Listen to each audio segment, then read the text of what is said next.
এই মহামানবের চিত্রটি দেখে আপনারা কি উপলব্ধি করতে পারছেন ইনি কোন মহাপুরুষ? হ্যাঁ, ঠিক বলেছেন, ইনি হলেন পিথাগোরাস, বিখ্যাত গণিতজ্ঞ। খ্রিস্টপূর্ব 570 অব্দে ইনি গ্রিস দেশে স্যামোস দ্বীপে জন্মগ্রহণ করেন। তিনি সঙ্গীত জগতে এবং গাণিতিক বিষয়ে অনেক অবদান রেখে গেছেন। তিনি প্রথম বলেন তারের দৈর্ঘ্যের সঙ্গে সুরের একটা সম্পর্ক আছে। গণিতে বিভিন্ন সূত্রের মধ্যে একটি সূত্র হলো পিথাগোরাসের।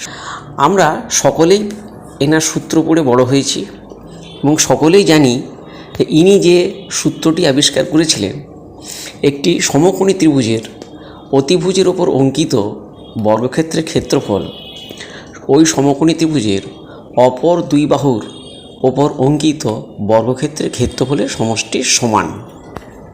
তিনি যে সময় জন্মেছিলেন সেই সময় ভারতবর্ষের আমাদের বিভিন্ন রাজারা রাজত্ব করতেন। এই সময়টা ছিল বৈদিক সভ্যতার সময় এবং বুদ্ধ ও মহাবীরের জন্মের কাছাকাছি সময় ছিল।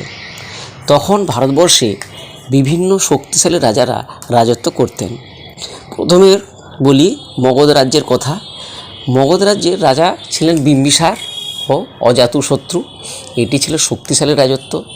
এটি পরে মৌর্য সাম্রাজ্য ভিত তৈরি করে। দ্বিতীয় ছিল কৌশল রাজ্য, শাসক ছিলেন প্রসেনজিৎ। এই রাজ্যটি ছিল মগধের প্রতিদ্বন্দ্বী। আর ছিল অবন্তী রাজ্য, চন্দ্রপ্রতাপ মহাসেন ছিলেন এনার রাজা। তারপরে যে রাজ্যটির কথা বলছি সেটি হলো বাৎস রাজ্য। এখানে রাজা ছিলেন উদয়ন। প্রত্যেকের প্রতিদ্বন্দ্বী। তখন আমাদের ভারতবর্ষের দেশীয় রাজারা প্রত্যেকের সঙ্গে প্রতিদ্বন্দ্বিতায় লিপ্ত। তারই মধ্যে যেমন তক্ষশিলায় বৌদ্ধ ধর্ম, বেদ, দর্শন শাস্ত্র এবং আয়ুর্বেদিক শাস্ত্র পড়ানো হতো।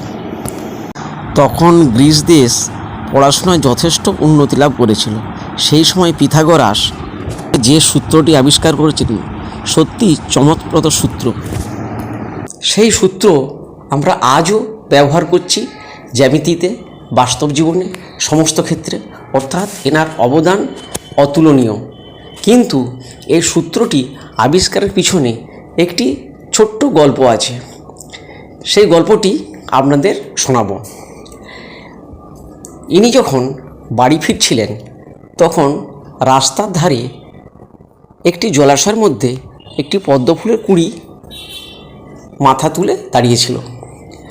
হঠাৎ সে সময় বাতাস দিতে শুরু করে এবং জোর বাতাসের ফলে ওই পদ্মফুলের কুঁড়িটি সামান্য ঝুঁকে গিয়ে পদ্মের কুঁড়ির যে ওপরের অংশটি জলের সঙ্গে লাগছে, আবার আস্তে আস্তে নিজের জায়গায় সোজা হয়ে যাচ্ছে।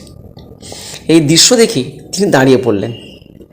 তিনি আবার দেখলেন যে ঠিকই বাতাস দেওয়ার সঙ্গে সঙ্গে জলের উপর কুঁড়িটি স্পর্শ করছে, আবার সোজা হয়ে দাঁড়াচ্ছে।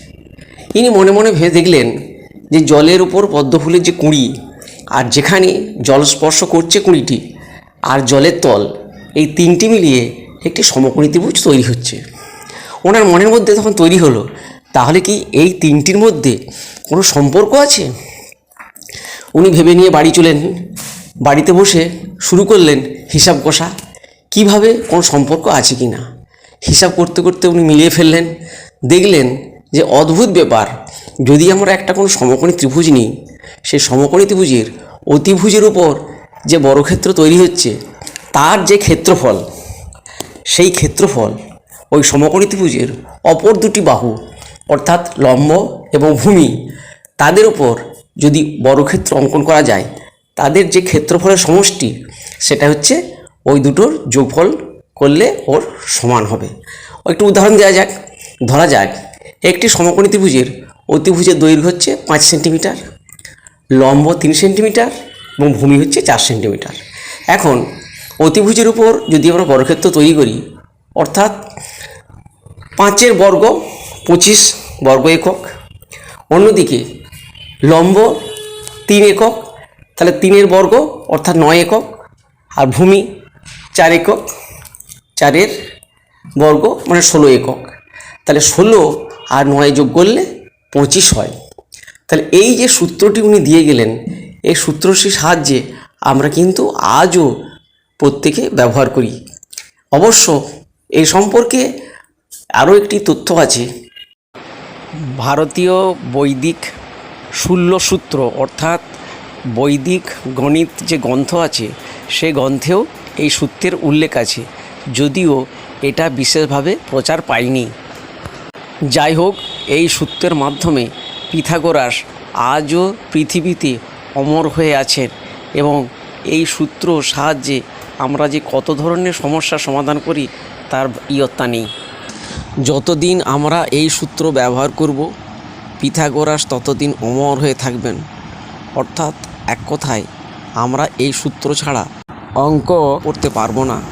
তাহলে উনি সারা জীবন অর্থাৎ যতদিন পৃথিবী থাকবে উনি অমর হয়ে থাকবেন। এই ভিডিওটি দেখার জন্য প্রত্যেককে ধন্যবাদ।